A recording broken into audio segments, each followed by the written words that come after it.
رب العالمین والصلاة والسلام علی رسولہ الکریم اما بعد اعوذ باللہ من الشیطان الرجیم بسم اللہ الرحمن الرحیم۔ معزز سامعین و ناظرین السلام علیکم ورحمۃ اللہ وبرکاتہ۔ الافہام کی جانب سے میں ہوں حافظ ابو دجانہ شیخ۔ آج کے خلاصے قرآن کی ابتدا ہم سورۃ الاحقاف سے کر رہے ہیں۔ احقاف یہ ریت کے ٹیلوں کو کہا جاتا ہے۔ یہ وہ علاقہ ہے جہاں پر قوم عاد آباد تھی۔ چونکہ اس صورت کے اندر قوم عاد کا تذکرہ بطور نصیحت ذکر کیا گیا ہے، تو اسی مناسبت سے اس صورت کا نام سورہ احقاف رکھا گیا ہے۔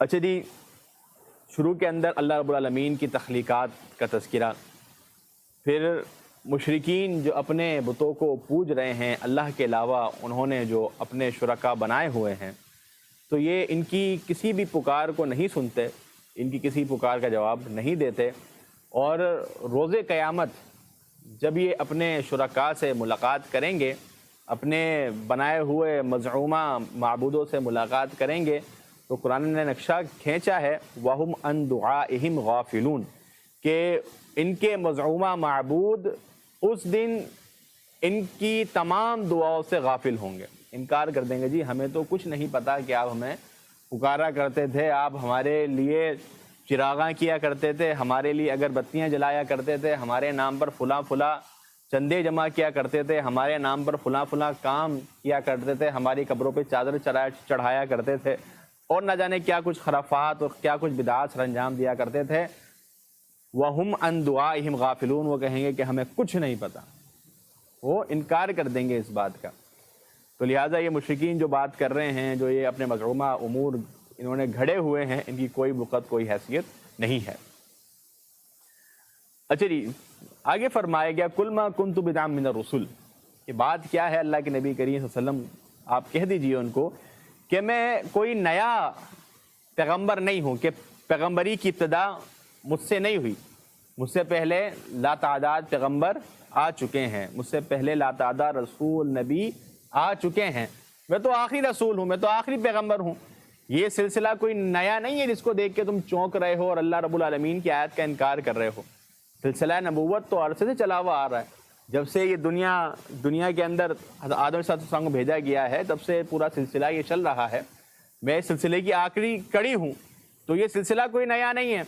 تو لہٰذا جو تم انکار کر رہے ہو اور اس پر تعجب کا اظہار کر رہے ہو، تمہارا یہ تعجب بڑا عجیب ہے۔ اچھا جی، آگے بیان کیا گیا جو لوگ دین پر استقامت اختیار کرتے ہیں، اس موضوع کی حوالے سے ہم نے کل بھی گفتگو کی کہ جو استقامت اختیار کرتے ہیں ان کے اوپر نہ خوف ہوگا نہ وہ غمزدہ ہوں گے۔ تو دین پر استقامت انسان اختیار کرے۔ آگے فرمایا کہ وَوَصَّيْنَا الْإِنسَانَ بِوَالِدَيْهِ إِحْسَانًا، ہم نے انسان کو اس بات کی وصیت کی ہے کہ وہ اپنے والدین کے ساتھ حسن سلوک کرے۔ ہم بارہا اس سے پہلے بھی اس حوالے سے پڑھ چکے ہیں، اللہ رب العالمین نے تاکید کی ہے۔ تو بات یہ ہے کہ انسان جب چھوٹا ہوتا ہے تب تو والدین کے لیے مرا جا رہا ہوتا ہے۔ ادھر والد محترم کا قدم باہر نکلنے والا ہوا بچہ ادھر تل ملا جاتا ہے کہ والد محترم مجھے کہاں چھوڑ کے جا رہے ہیں۔ ادھر والدہ جانے لگے تو بچہ پھر لڑنے لگتا ہے، جی مجھے ساتھ لے کے جایا جائے۔ لیکن جب بچہ جوان ہو جاتا ہے تو کوشش کرتا ہے کہ ابا جتنا گھر سے دور رہیں اتنا اچھا ہے، کوشش کرتے ہیں کب نکلیں اور کب جا کے کچھ سکون کا ہم سانس لیں۔ تو یہ کیفیت نہیں ہونی چاہیے، والدین کی موجودگی کو احسان اور رحمت انسان کو سمجھنا چاہیے۔ اور اللہ رب العالمین نے والدہ کی خدمات بیان کی کہ والدہ اس کو اپنے پیٹ کے اندر اٹھاتی ہے، اور بڑا تکلیف دہ معاملہ ہوتا ہے۔ تقریباً اس کی ماں اٹھاتی ہے، اور اٹھانے کے بعد جب وضع حمل ہے، جب ڈلیوری ہو جاتی ہے، اس کے بعد بھی اس کو 2 سال کے عرصے تک دودھ پلانا، یہ بھی بہت بڑی ذمہ داری ہے جس کو والدہ انجام دیتی ہے اور بخوشی سر انجام دیتی ہے۔ تو یہ تمام امور جب سر انجام دیے جا رہے ہیں تو انسان کو والدین کی قدر کرنی چاہیے۔ چلیے آگے ایک اہم دعا، جب انسان 40 کی عمر کو پہنچے تو اسے 40 سال کی عمر جو ہے یہ ایک بڑی اہم عمر ہے کہ انسان دانائی اور حکمت و سمجھداری کی ایک عمر کو پہنچ جاتا ہے اور اپنی عمر کا ایک اچھا حصہ گزار لیتا ہے اور اللہ رب العالمین کی تمام حجتیں اس کے اوپر پوری ہیں، تو اب ایسا بندہ اللہ رب العالمین کا شکر ادا کرے اس عمر کے اندر اور اللہ رب العالمین کی نافرمانی سے کلی طور پر اجتناب کرے، اور دعا ایک سکھلائی گئی کہ اللہ کا شکر ادا کرنے کے ساتھ اپنے اوپر، اپنے والدین اور اپنی ذریت کے حوالے سے انسان اللہ سے دعا کرے۔ آگے جی قوم عاد کی تباہی کا تذکرہ کہ وہ تباہ ہوئی، اور احقاف کے حوالے سے جو صورت موسوم ہے، نام رکھا گیا ہے، وہ تذکرہ یہاں پر موجود ہے۔ آگے جی جنوں کی ایک جماعت کا ایمان لانے کا تذکرہ ہے کہ جنوں کی ایک جماعت قرآن سنتی ہے اور ایمان لے کر آ جاتی ہے۔ ہوا یہ کہ اللہ کے نبی کریم صلی اللہ علیہ وآلہ وسلم کی بعثت کے بعد آسمان دنیا پر اور جنات کے اوپر ذرا سختی اب ٹائٹ ہو گئی ہے، اب سختی ذرا بڑھ گئی ہے۔ جو پہلے وہ تھوڑے آزاد تھے، اب ان سے وہ آزادی بھی سلب کر لی گئی۔ جیسے ہی آسمانوں پر پہنچتے ہیں، کچھ خبریں لینے کے لیے جاتے ہیں، تو فوراً ستارہ آتا ہے اور ان کو جلا کر راکھ کر دیتا ہے۔ تو جب سے یہ سختیاں بڑھی تو وہ پریشان ہوئے کہ یہ سختی بڑھنے کی وجوہات کیا ہیں، کہ یہ سختی اچانک ہمارے اوپر کیسے آ گئی۔ تو لہٰذا انہوں نے باہمی مشاورت کی اور کہا کہ ایک ٹولے کو ادھر بھیجا، ایک ٹولے کو مشرق میں، ایک کو مغرب میں، ایک کو شمال میں، ایک کو جنوب میں، مختلف مقامات پر ٹولوں کو بھیجا اور کہا کہ جاؤ چیک کر کے آؤ کہ کیا ماجرا ہے، کیوں ہمارے اوپر سختیاں بڑھ گئی ہیں۔ بہرکیف یہ صحیح مسلم کی روایت کے اندر کہ اللہ کے نبی کریم صلی اللہ علیہ وسلم صحابہ کرام کو فجر کی نماز پڑھا رہے تھے، مکہ قریب وادی نخلہ ہے، وہاں پر آپ فجر کی نماز پڑھ رہے ہیں، تو جنوں کی ایک جماعت، ایک ٹولہ وہاں بھی پہنچتا ہے، اور جب وہ قرآن کو سنتا ہے تو قرآن کو سن کر وہ اش کر اٹھتا ہے اور کہتا ہے کہ اس طرح کی کتاب اس سے پہلے موسیٰ علیہ السلام پر نازل ہوئی، اور یہ کتاب جو ہے اس کی تصدیق کرنے والی ہے، اور یہ سیدھے راہ کی طرف اور حق بات کی طرف ہماری رہنمائی کرنے والی ہے۔ اور جب وہ یہ بات قرآن سنتے ہیں، قرآن سن کر وہ قرآن کے اوپر ایمان لے کر آ جاتے ہیں، اور ایمان کے اس نور سے منور ہونے کے بعد وہ اپنی قوم کی طرف لوٹتے ہیں اور اپنے باقی جن احباب کو دین اسلام کی دعوت دیتے ہیں۔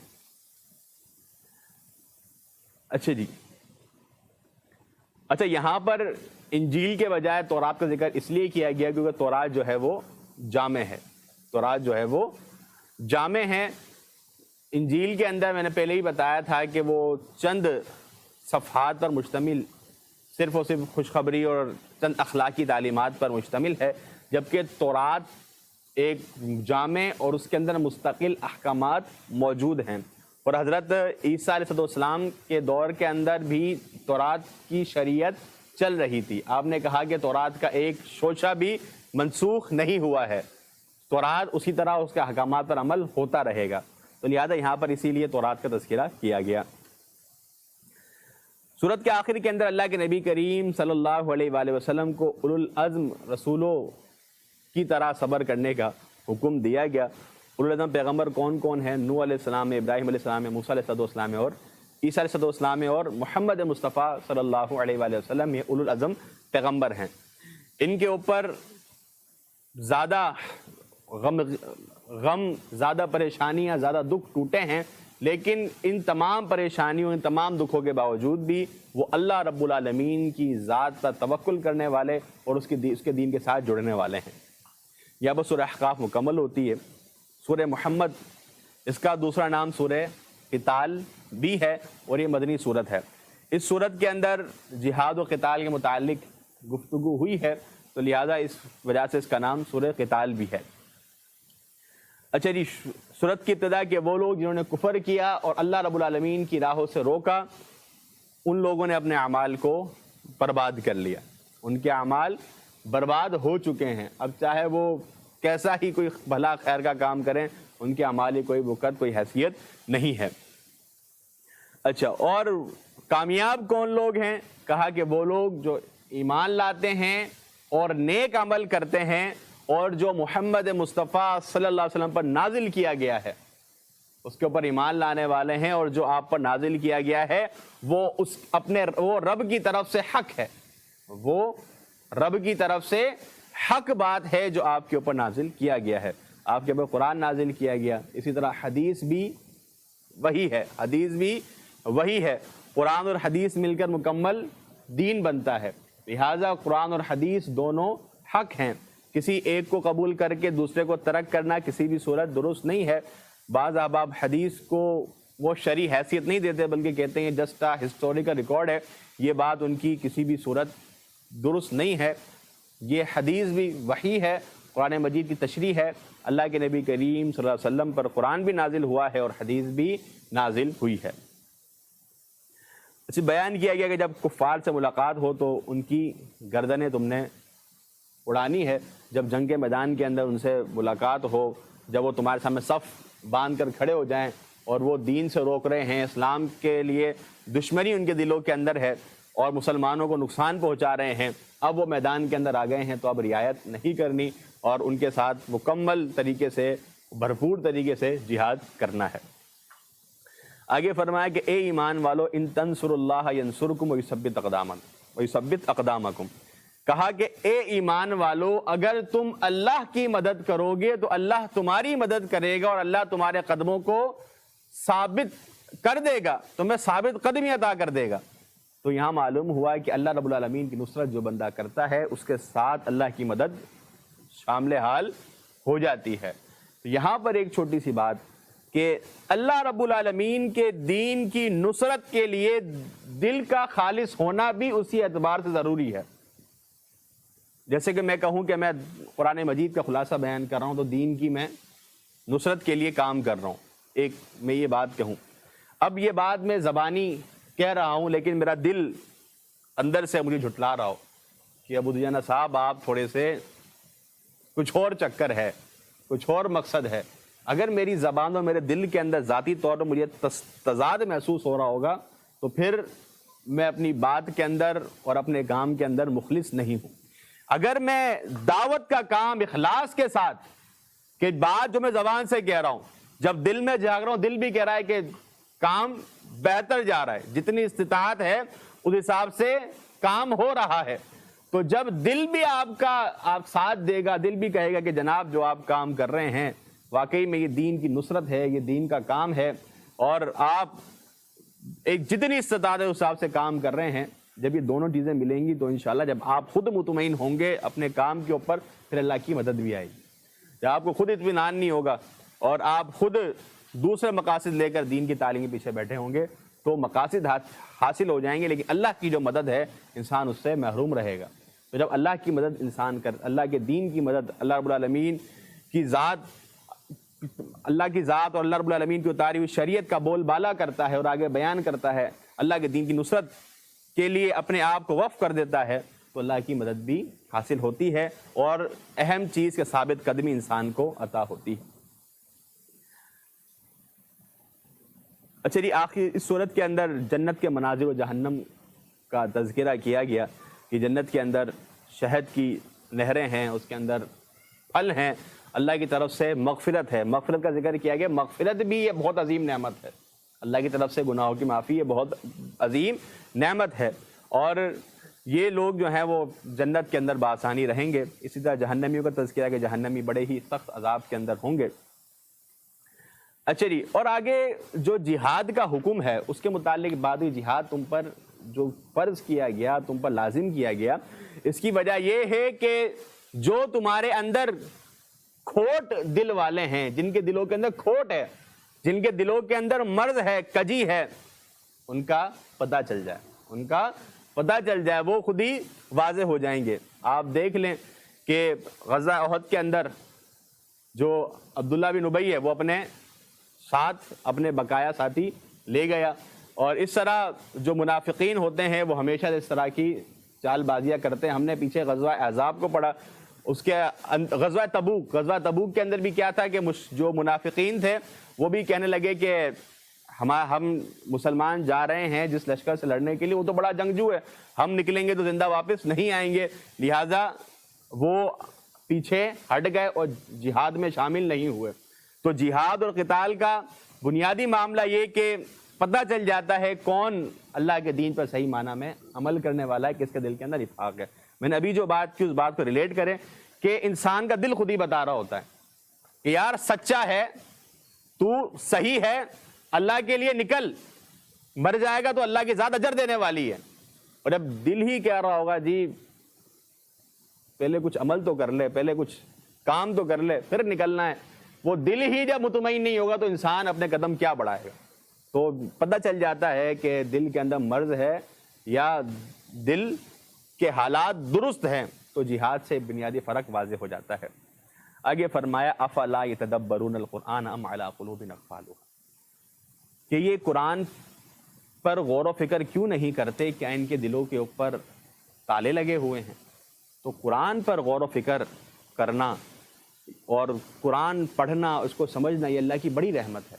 اگر قرآن سمجھ میں نہیں آ رہا، قرآن سے بیزاری ہوتی ہے یا قرآن کے احکامات سے دل دور بھاگ رہا ہے، تو اللہ سے دعا کریں کہ اللہ کہیں ہمارے دلوں پر تو مہر نہیں لگ گئی، کہیں ہمارے دلوں پر تالا تو نہیں لگ گیا۔ اللہ رب العالمین سے مدد مانگے، اللہ سے سوال کریں، جہاں دیگر امور کا سوال کر رہے ہیں وہاں یہ بھی سوال کریں کہ اللہ اپنی کتاب قرآن مجید کا فہم ہمیں عطا کر دے۔ یہ دعائیں کیوں نہیں مانگتے؟ آپ بالکل اس سے انکار نہیں ہے کہ انسان دنیاوی حاجات کا سوال نہ کرے، بالکل کرے۔ شریعت نے یہ بھی تعلیم دی کہ مانگا جائے اللہ سے، تسمہ بھی مانگا جائے، نمک بھی مانگا جائے، یہ چیز رخیص چیزیں تک مانگی جائیں، ہر چیز اللہ سے مانگے، دنیاوی حوائج بھی انسان مانگے، لیکن صرف دنیاوی حاجتیں ہی نہیں بلکہ ایمان، قرآن مجید کا فہم، حدیث کا فہم، انسان اللہ سے اس چیز کے متعلق بھی سوال کرے۔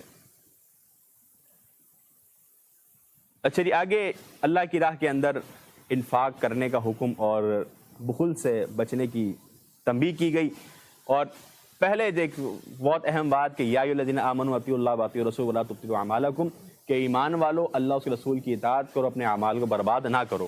یعنی کہ ایسا عمل جو اللہ اس کے رسول کی تعلیمات سے علیحدہ ہے، ہٹا ہوا ہے، عمل کر رہے ہیں لوگ بھلے اس کو اچھا سمجھیں، لوگ کہیں جی کام اچھا ہے، برائی کیا ہے اس کے اندر، کام اچھا ہے، برائی کیا ہے اس کے اندر، تو بات یہ کہ جب تک اس پر اللہ کے رسول کی مہر نہیں ہے وہ عمل درست نہیں ہے۔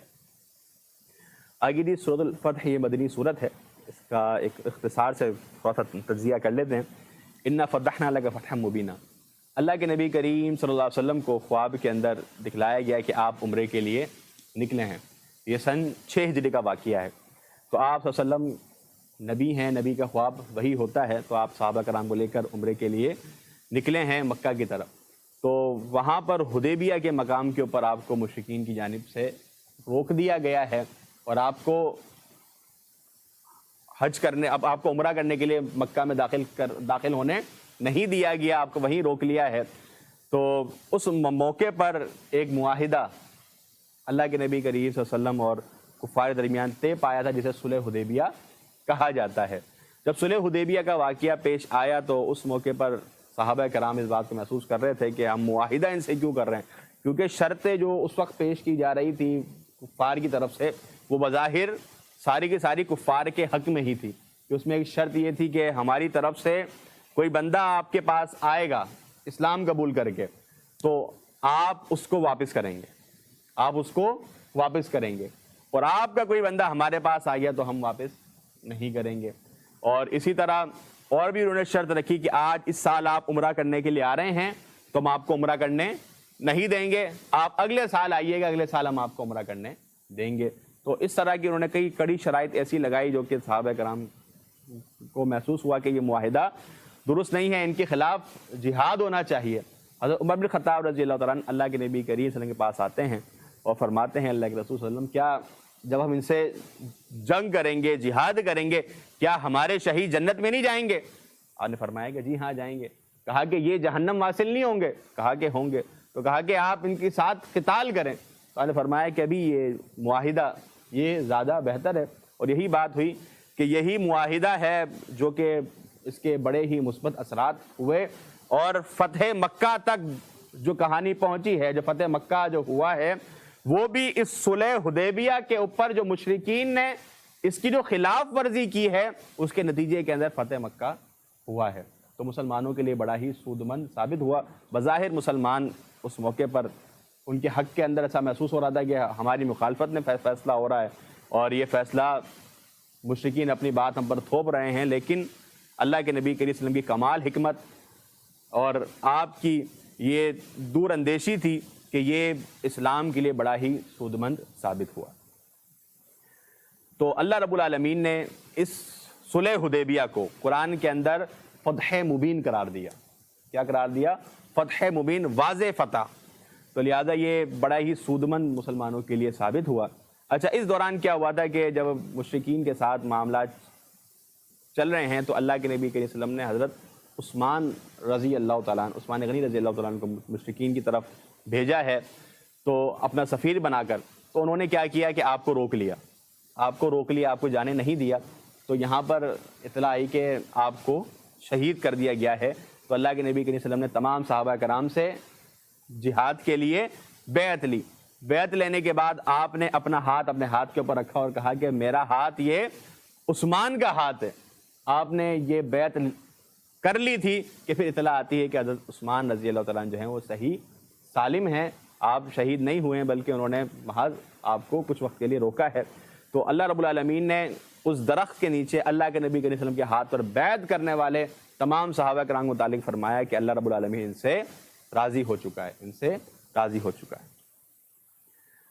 اچھا، یہاں پر ایک چھوٹی سی بات میں بیان کر دوں کہ کچھ لوگ کہتے ہیں کہ جی رضی اللہ عنہ و رضو عنہ کے مخاطب یہی صحابہ کرام ہیں، اس کے علاوہ کسی اور کو ہم نہیں کہیں گے، یا وہ یہ کہتے ہیں جی رضی اللہ عنہ و رضو عنہ کا جو معاملہ ہے وہ یہاں تک ہے، اس کے بعد جو ہیں ان کے بارے میں جنتی گارنٹی نہیں ہے۔ تو یہ جو بات ہے یہ کسی صورت درست نہیں ہے۔ نیم رافضی قسم کے لوگ یہ بات بیان کرتے ہیں، جبکہ اللہ رب العالمین تمام صحابہ کرام سے راضی ہونے والا ہے۔ دیگر جو عمومی آیات ہیں جن کا تذکرہ پہلے بھی ہوا ہے تو وہ واضح ہیں اپنی بات کے اندر، انشاءاللہ آگے بھی آئیں گی، تو اس بات پر واضح طور پر ہے کہ یہ حکم عمومی ہے، صرف خاص بیعت رضوان کے ساتھ اس کا تعلق نہیں ہے۔ آگے فرمایا کہ لقد صدق اللہ رسولہ الرؤیا بالحق، کہ اللہ رب العالمین نے پھر اپنے نبی کا خواب کس طرح سچا کروایا۔ اگلے سال پھر آپ آئے ہیں، اس کو عمرہ قضا کہا جاتا ہے، پھر آپ صحابہ کرام کے ساتھ آئے، وہ خود خواب جو ایک سال پہلے دیکھا تھا وہ ایک سال بعد تکمیل ہوا، پھر آپ نے وہاں پر پہنچ کر عمرہ ادا کیا، جسے عمرہ قضا کہا جاتا ہے۔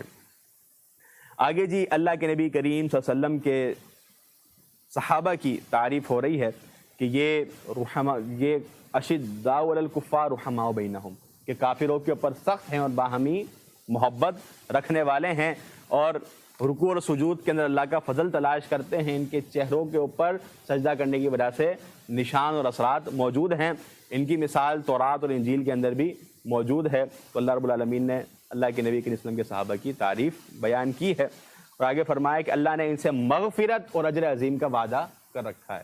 تو اللہ نے جب مغفرت کا وعدہ کر لیا تو پھر ہم کون ہوتے ہیں کہ صحابہ کی ذات کے اوپر تنقیص کریں، ان کی شان کے اندر کوئی غلط کلمہ کہیں۔ اچھا جی، آگے سورہ حجرات مدنی صورت ہے اور ایک اہم صورت ہے۔ اس صورت کے اندر ایک معاشرتی طور پر ایک دوسرے کے حق کیا ہوتے ہیں، ایک معاشرہ بہترین سطح پر کیسے چل سکتا ہے، اس حوالے سے ایک بڑی ہی بہترین گفتگو کی گئی ہے، اور ہم نے بھی 3 روزہ ایک سیشن چلایا تھا اس حوالے سے۔ یہ صورت اس بات کی متقاضی ہے کہ اس کے اوپر باقاعدہ ایک چھوٹا سا کورس ترتیب دیا جائے، اس کا ترجمہ یاد کروایا جائے، اور اس کے جو تقاضے ہیں وہ بیان کیے جائیں، اور اس کے تقاضوں کو صرف بیان کی حد تک نہیں، عملی قالب کے اندر بھی انسان کو ڈھالنا چاہیے۔ صورت کی ابتدا کے بات کی گئی کہ اللہ اس کے رسول سے آگے نہیں نکلنا ہے، اور آگے فرمایا گیا کہ اپنی آواز کو اللہ کے نبی کے وسلم کی ذات کے اوپر اونچا نہ کرو، بلکہ آپ کی آواز سے اپنی آواز کو پست رکھنا ہے۔ اور اسی طرح اس صورت کی ہر ایک آیت کے اندر ہر ایک حرف کے اوپر ایک مکمل تفصیل ہے، تو اختصار بہت زیادہ ایک مشکل ہے، لیکن بہرکیف ہم اختصار کو لیتے ہوئے چلتے ہیں۔ آگے فرمایا کہ جب تمہارے پاس کوئی فاسق خبر لے کر آئے تو اس کی تحقیق کر لیا کرو۔ فاسق کوئی خبر لائے تحقیق کر لیا کرو، ہر کسی کی بات کے اوپر من معن یقین کر کے اس کو آگے نشر و اشاعت کرنا درست نہیں ہے۔ ابھی بھی آپ دیکھ لیں، ہم گھر سے قدم باہر نکالتے ہیں، ہر بندہ آگے بتاتا ہے جی فلاں تاریخ کے بعد لاک ڈاؤن لگ جائے گا، فلاں تاریخ کے بعد بازار بند ہو جائے گا، فلاں تاریخ کو سگنل بند ہو جائیں گے، اس طرح کی روزانہ میسیج ریسیو ہوتے ہیں، روزانہ لوگ باتیں کرتے ہیں۔ تو لہذا بات پکی اور تحقیق شدہ ہونی چاہیے۔ یہ تو دنیاوی مثال میں نے دی، دین کے معاملے پہ اتنا ظلم ہے کہ لوگ جھوٹی باتیں بیان کر کے آگے پیش کر دیتے ہیں۔ ایک حدیث سوشل میڈیا پر میں نے دیکھی جس کو لاکھوں لوگوں نے شیئر کیا، اور اس میں لکھا ہوا تھا کہ جس گھر کے نا دیر سے سونے کا رواج ہو اس گھر سے برکت اڑ جاتی ہے. اور نیچے ظالم نے حوالہ دے دیا صحیح مسلم کا, نمبر بھی دے دیا, جبکہ صحیح مسلم کیا پوری سیاستہ میں یہ حدیث ہی نہیں. اب اس نے یہ حدیث بنا کے اپلوڈ کر دی, اب لوگ صرف حوالہ دیکھ رہے ہیں صحیح مسلم کا, اور لوگوں نے تقریباً لاکھوں کی تعداد کے اندر اس کو شیئر کیا. تو لہٰذا لوگ اس طرح جھوٹی بات آگے بیان کر دیتے ہیں. لہٰذا جو بھی حدیث آئے, نمبر موجود ہے, اب تو الحمدللہ سب کے پاس اینڈرائڈ ہے, سافٹ ویئر ڈاؤن لوڈ کر لیں, نمبر چیک کر لیں, ساتھ میں اس کی سند کی تھوڑی تحقیق کر لیں, اس کو کس محدث نے صحیح کہا ہے, پھر اس کے بعد اس کی نشر و اشاعت کرے. ایسے بغیر تحقیق کے بعد آگے نہ پہنچائے. اچھا جی, مختصراً کہا کہ جو تمہارے درمیان جو گروہ لڑ جائے, لڑائی ہو جائے, تو بجائے اس کو بھڑکانے کے ان کے درمیان صلح کرو. ہم لڑتا دیکھتے ہیں تو خوش ہوتے ہیں, لڑائی ہوتی ہے کسی کی ہم خوش ہو کے دیکھتے ہیں, یار اچھا ہے, تھوڑا سا انٹرٹینمنٹ ہو رہی ہے. نہیں, اس کو روکنا چاہیے اور ان کے درمیان صلح کروانی چاہیے. اچھا جی, معاشرہ بہترین سطح پر آئے, جھگڑا نہ ہو, تو وہ چیزیں بیان کر دی کہ جن سے جھگڑا معاشرے میں ہو ہی نہ. کیا بیان کیا گیا کہ ایک دوسرے کا مذاق نہیں اڑانا. ہو سکتا ہے تم جس کا مذاق اڑا رہے ہو سکتا ہے تم سے بہتر ہو, ٹھیک ہے, اللہ جانتا ہے تم نہیں جانتے. تم جس کا مذاق اڑا رہے ہو وہ ہو سکتا ہے تنہائی کے اندر اللہ کے ساتھ لو لگانے والا ہو, یا اس کے ساتھ کچھ گھریلو مسائل ایسے ہوں کہ آپ اس کو سمجھ ہی نہیں سکتے. تو لہٰذا کسی کا مذاق بلا وجہ نہ اڑائیں. وہ اندر کتنی جنگیں لڑ رہا ہے آپ کو کیا معلوم. لہٰذا کسی کا مذاق نہیں اڑانا اور کسی کو برے لقب سے نہیں پکارنا. مذاق اڑائیں گے جھگڑا, برے لقب سے پکاریں گے تب جھگڑے کا معاملہ. اور کہا کہ اسی طرح تم نے بدگمانی سے بچنا ہے. بدگمانی سے, کسی کے بارے میں برا گمان قائم کر لیں کہ یار جو ہے مثال کے طور پہ کوئی موبائل چلا رہا ہے آپ کے سامنے بیٹھا, آپ اس کے بارے میں بری رائے قائم کر لیں, یار کسی نہ کسی خاتون سے اس کا معاشقہ چل رہا ہے, یا کچھ بھی آپ اس کے بارے میں کام کر لیں, کوئی بھی رائے قائم کر لیں, یا کسی بھی شخص کے اندر کوئی تبدیلی دیکھیں اس کو کسی چیز سے منسوب کر دیں. درست نہیں, جب تک تحقیق نہ ہو, جب تک بات کی تصدیق نہ ہو. اسی آیت کے تحت حضرت عمر بن خطاب رضی اللہ تعالیٰ کا ایک قول تفسیر ابن کثیر کے اندر موجود ہے. کہا کہ اپنے بھائی کی بات کا جتنا ہو سکے اچھا مطلب لو, جتنا ہو سکے. اور ہم کوشش کرتے ہیں جتنا ہو سکے نیگیٹو اس کی بات لیں, اس کو کسی نہ کسی طرح سے ذلیل کرنے کی یا اس کی بات کو غلط رویے کے اندر پیش کرنے کی کوشش کریں. تو یہ چیز نہ ہو.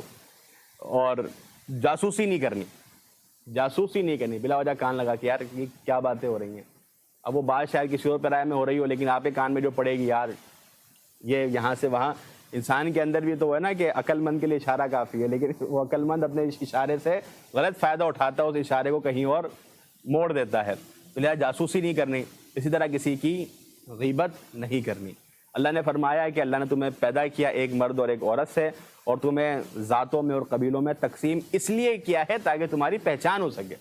یہ پہچان کے لیے ہے, یہ تکبر کے لیے نہیں ہے جی میں سید ہوں, میں جی جمالی ہوں, میں جی فلاں ذات کا ہوں, میں جی جٹ ہوں, میں جی آرائی ہوں, میں فلاں ذات کا ہوں, میری جی کیا ہی بات ہے, میں راجپوت ہوں. یہ فخریہ یہ چیزیں نہیں ہیں, یہ تعارف کے لیے ہیں.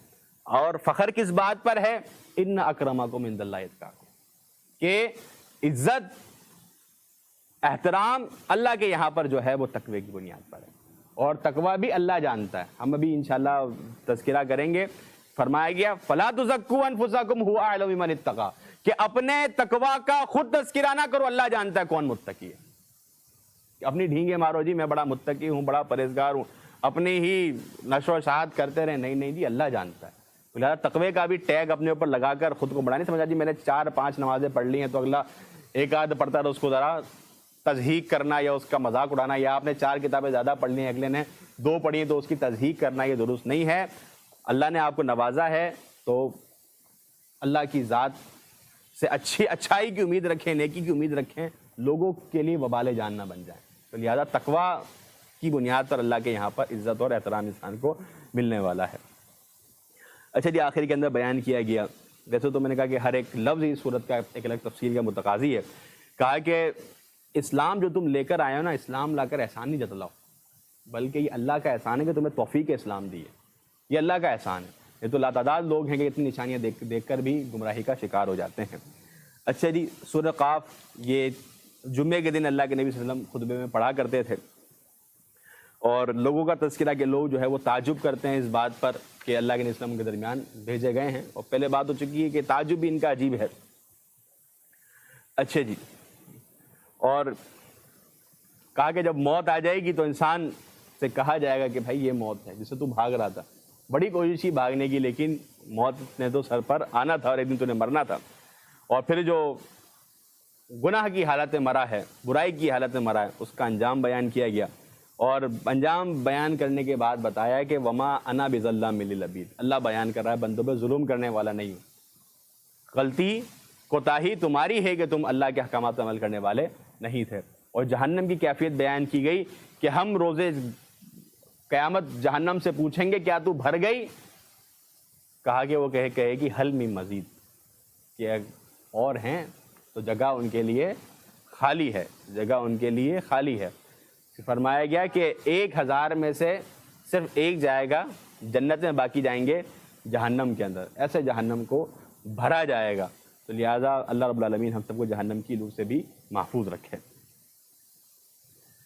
اچھا جی، سورت کے آخر کے اندر قیامت کے وقوع ہونے کا تذکرہ کہ قیامت جو ہے وہ قائم ہوگی، اور مختصراً یہاں پر سورت مکمل ہوتی ہے۔ آگے جو سورہ زاریات، سورہ زاریات کے حوالے سے ایک چھوٹی سی بات میں آپ کو بتاؤں۔ جب میں نے پہلی تراویح جو پڑھائی تھی، جو بچے حفظ کر رہے ہوتے ہیں تو ان کو رمضان کے آخر کے اندر موقع دیا جاتا ہے، تو میں نے پہلی تراویح کے اندر سورہ زاریات پڑھی تھی، اور مزے کی بات ہے کہ حافظ عبد الرحمن صاحب جو ہیں انہوں نے وہ 4 رکعت کے اندر قرآن مکمل کیا تھا، اور جو آخری 4 رکعت تھی اس کے اندر میں نے سورہ زاریات پڑھائی تھی اس موقع پر۔